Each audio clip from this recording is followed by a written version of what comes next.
One of the most well-known and iconic people of the American Revolution was just a simple man, and he is known for riding off into the midnight in the spring of 1775 saying, "The British are coming. The British are coming," to warn the colonial militia about the British forces that were coming, which then started the battles of Lexington and Concord.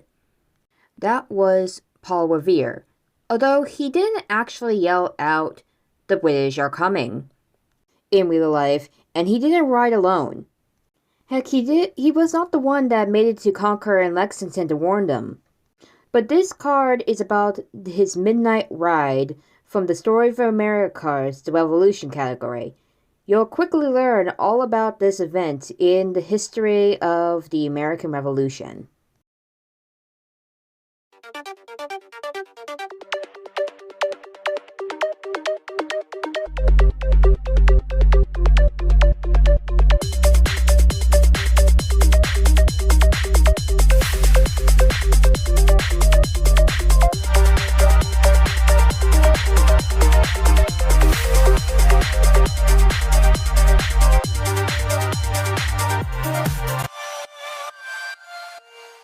Thought it would be best to do 2 refreshers for this.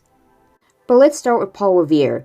He was American silversmith, engraver, folk hero, early industrialist, a son of Liberty member and patriot. He is best known for his midnight ride to warn the colonial militia of the British forces coming. It was with this warning which started the first shots to the American Revolution in April of 1775. In the spring of 1775, shortly before the start of the Revolutionary War, a group of American patriots, fearful of a clash with British soldiers, concealed some supplies and ammunition at Concord, Massachusetts, located about 20 miles, 32 kilometers from Boston. But by mid-April, the patriots began to suspect that the British were planning a secret raid to capture these supplies. Thus, on April 16th, they sent Paul Revere, a well-known Boston silversmith and frequent courier for the cause, to warn Patriots leaders, John Hancock and Samuel Adams, who were at nearby Lexington. When Revere returned from his mission, he and his colleagues arranged a system of warnings to indicate the method of the British attack. If the soldiers came by land, one lantern was to hang high in a steeple of Boston's North Church. If they came by sea, 2 lanterns would be shown.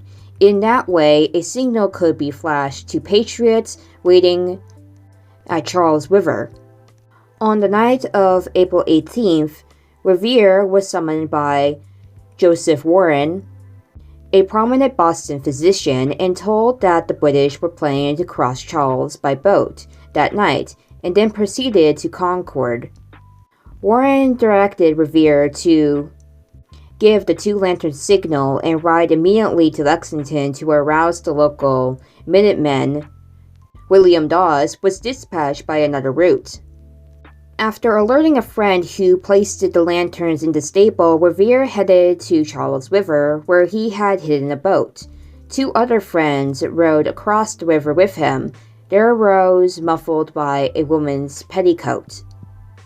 After rowing stiffly past a British man of war, the 3 men finally reached Charlestown, where local patriots awaited them with one of their best horses. Revere galloped off through a countryside teeming with British redcoats. After eluding several guarding the road to Cambridge, he reached Medford and alerted the Minutemen there. Then he rode on to Lexington, where he joined Dawes and a Dr. Samuel Prescott. Halfway to Concord, however, the 3 men were stopped by British soldiers in a chase that ensured Revere was captured, while Dawes escaped into the woods. Only Prescott was able to make it to Concord and warn the Patriots. A few hours later, on the same night, Revere was released, but without a horse. He had to walk back to Lexington, arriving just in time to hear the first shots of the war being fired. Although over time, Paul Revere was the only person really known for the Midnight Ride on April 18th, 1775. And that he was the only one, well, as you can see, that was not actually true. The reason for only Paul Revere to be more well known than Dawes and Prescott would have something to do with Henry Wadsworth Longfellow's poem, Paul Revere's Ride, which was published in 1861 and 40 years after Paul Revere's death at age 83 in 1818. It's a good poem in its own right, as of course, which is what made Paul Revere well known in the first place, but all accounts in the poem were not true. He didn't call out "The British are coming," and he did not ride alone or even made it to Concord. All of that was made up in the poem. But he didn't even say the phrase in the poem either. Some research I did also says Prescott was the one who said "the British are coming," and I got it from Revere to warn Concord. Either way, there's a lot of mumbo jumbo when you try and figure who said who with that phrase. And that was the true events behind Paul Revere's Midnight Ride, recorded down in the history card here. And guess what? There's another rider that the card didn't mention about. Israel Bisler. And he was the one who rode the fastest and all of them combined. Let me just tell you, this card and all the research is a mind-opener to what they taught in school, or my brain wasn't focusing that much when I was a little kid. But that's it. I'm going. Bye.